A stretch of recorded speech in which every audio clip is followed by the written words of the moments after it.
we read Dungeon Crawler Carl. Dungeon Crawler Carl? Bleh, bleh. Dungeon Crawler Carl is a popular lit RPG. It's a series by Matt Dinniman, and it's about a man named Carl and his ex-girlfriend's cat, Princess Donut, who are forced to survive a deadly intergalactic game show after the Earth is destroyed. I'm not gonna lie, I've not read a ton of, lit RPGs. I suspected I would like them, and I was unsure that, I don't know, for whatever reason I thought it was beneath me, but, I like solo leveling and omniscient readers, so, I mean, they're kind of in that genre, I think.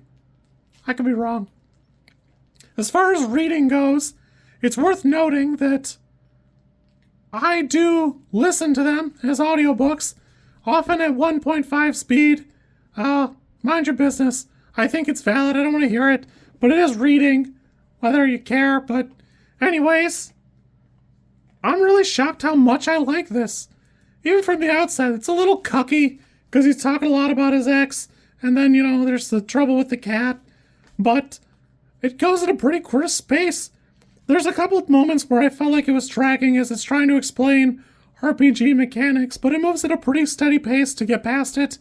And for the most part, it does a good job of show, don't tell, when it can.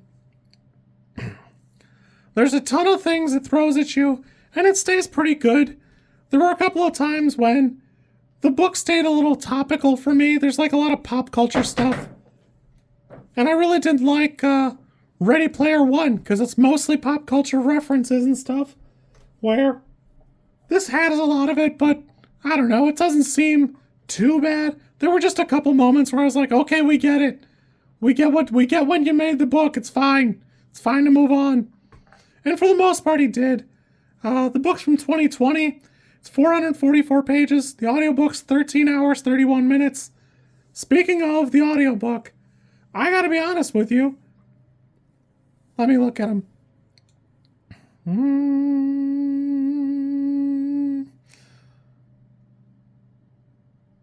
Jeff Hayes is the narrator. And at first I was like, I don't know, man. Because he's like a weird blend of Captain Kirk, John H. Benjamin, and Patrick Warburton. I was sure somebody else was reading the female parts because they sound so convincingly like a different person. I'm stunned to find out that that's just Jeff Hayes. He just cooks with the sauce when he reads a book out loud. Really good. 10 out of 10. Because I liked it. It's not my favorite thing. I don't love the Captain Kirk way it's read, but now that it's grown on me, I'm on book 2. I don't care. I'm really enjoying it. It's not blowing me away, but it's been pretty good. It's not a terribly long book. I'm really enjoying it. I haven't read real aggressively in a while, and I found that I'm over it. I found that, now, I'm having a hard time, not looking forward to reading it. Where instead of watching a movie a couple of times, I found myself putting the book on and working on something else. I've really enjoyed this. I've had a great time with it. I'm excited to move on to number 2. There's a total right now of 7. I don't know if it's 1 of 7 total or what, but I'm having a great time. I feel like it's worth noting that one of the things that turns me off to a lit RPG is the same thing in tabletop characters. A lot of the time, I'm just worried it's going to be the main character all the time, and he's just going to be this weird character, author insert thing. And I'm going to be honest with you, I don't feel that way about Carl. He's had some good moral choices where he could have done what would be good for, the character, and instead he made, a cool moral choice. And he hasn't been, a big whiner, a big baby about it. I'm really enjoying it. I'm having a good time. Yeah, that's all. I have this tab up, so before I close it, I'll mention it. On Goodreads, it's sitting at 4.49 out of 5. It's got 29,000 reviews, so you don't have to take my word for it. I think it's worth looking at that, it's pretty good.